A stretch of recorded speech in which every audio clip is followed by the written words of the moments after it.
তুই কে আসলে, ভূত নাকি দেবদূত? হয়তো দুটোই।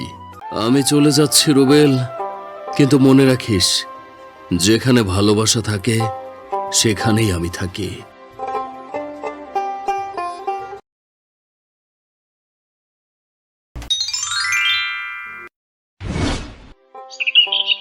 ভোরের আলো ফোটেনি এখনো। গ্রামের মাটির পথের ওপরে কুয়াশা ঝুলে আছে। দূরে পুকুর পাড়ে একটা বুড়ো গাছ। সেই গাছটার নিচে বসে আছে একজন ছেলে। নাম তার রুবেল। আজ আবার কাজে যেতে হবে শহরে, কিন্তু ইচ্ছে করছে না। ওই ঠান্ডায় খালি পায়ে হাঁটা যায় না আর। রুবেল খুব গরিব, বাবা নেই, মা অসুস্থ। শীতের সকালে ঘরে একটাও কম্বল নেই। তবুও ও হাসে, কারণ ওর একটা গোপন বন্ধু আছে, যে কেউ দেখতে পায় না, শুধু রুবেল দেখতে পায়। একদিন বিকেলে রুবেল গরু চড়াতে গিয়েছিল মাঠে। হঠাৎ বাতাসের দোলায় একটা কণ্ঠস্বর ভেসে এলো। রুবেল, রুবেল। কে কে ওখানে? ভয় পেও না, আমি তোমার বন্ধু হতে এসেছি। আমি থাকি এই পুরনো গাছটার ভেতরে। রুবেল তাকিয়ে দেখে কেউ নেই, শুধু পাতার মৃদু নড়াচড়া আর এক ফোঁটা ঠান্ডা বাতাস গাল ছুঁয়ে গেল।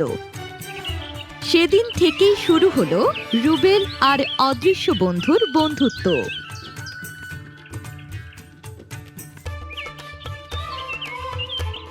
প্রতিদিন সকালে রুবেল মাঠে গিয়ে সেই গাছটার নিচে বসে কথা বলে।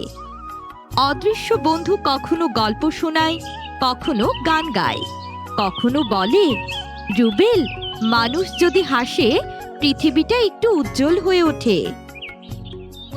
রুবেল, মানুষ যদি হাসে পৃথিবীটা একটু উজ্জ্বল হয়ে ওঠে। তুই কে আসলে, ভূত নাকি দেবদূত? হয়তো দুটোই। আমি তাদের জন্যই থাকি যারা একা থাকে।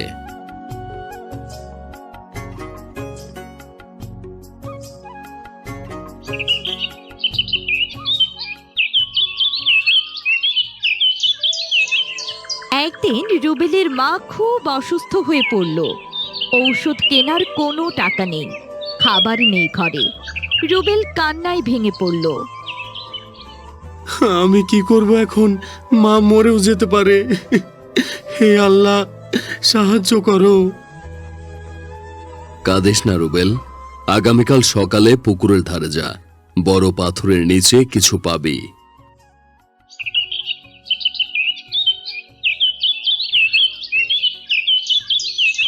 পরদিন রুবেল যায় পুকুরের ধারে। বড় পাথরটা সরাতেই দেখে একটা পুরনো টিনের বাক্স, যার ভেতরে কিছু টাকা আর একখানা নোট। লেখা ছিল, যার দরকার সে নে। তুই রাখলি এটা? না রুবেল, আমি শুধু বাতাসের পথটা দেখিয়েছি, বাকিটা ছিল ভাগ্যের লেখা। রুবেলের ভাগ্য বদলাতে শুরু করলো। মা সুস্থ হলো, ঘরে কিছু খাবার এলো, কিন্তু গ্রামে লোকজন ফিসফিস শুরু করলো।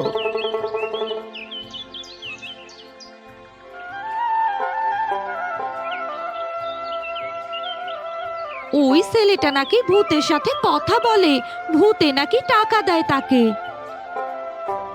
এই সব ভালো লক্ষণ না রে বাবা, শিগগির মোল্লা ডাকতে হবে। লোকেরা ভয় পেতে লাগলো, রুবেলকে তারা এড়িয়ে চলতে লাগলো। কিন্তু রুবেল তার অদৃশ্য বন্ধুর ওপর বিশ্বাস রাখলো, কারণ সে জানে তার বন্ধু কখনো ক্ষতি করবে না। একদিন সন্ধ্যায় রুবেল মাঠে গেল, কিন্তু গাছটা চুপচাপ, কোথাও কোনো আওয়াজ নেই। ওরে, তুই আছিস? কথা বল না। রুবেল, তারা আমাকে পুড়িয়ে ফেলতে চায়। আজ রাতে গাছটা কেটে দেবে, আমি হারিয়ে যাব। না, আমি কাউকে কাটতে দেব না। রুবেল গ্রামের লোকদের সামনে দাঁড়িয়ে কাঁদতে লাগলো।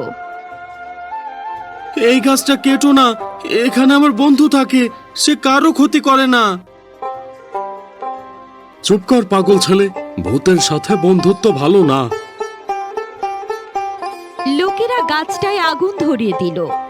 আকাশ জুড়ে কালো ধোঁয়া উঠল। রুবেল ছুটে গিয়ে সেই আগুনের সামনে দাঁড়িয়ে পড়ল। তুই চলে যাবে না তো, বল না।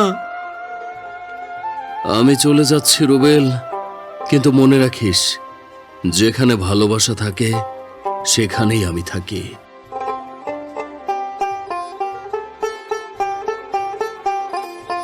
1 বছর কেটে গেল। রুবেল এখন শহরের স্কুলে পড়ে। মা সুস্থ, জীবন ধীরে ধীরে চলছে। কিন্তু প্রতিদিন সকালে ও মাঠে গিয়ে বসে, চোখ বন্ধ করে বলে, তুই আছিস তো বন্ধু? আছি রুবেল, সব সময়। রুবেল আর তার অদৃশ্য বন্ধুর গল্পটা গ্রাম জুড়ে কিংবদন্তি হয়ে গেছে। কেউ বলে এটা ভূতের কাহিনী, কেউ বলে এটা এক দেবদূতের আশীর্বাদ। কিন্তু সত্যি হলো, যে ভালোবাসে, যে বিশ্বাস রাখে, তার জীবনে কখনো অন্ধকার নামে না।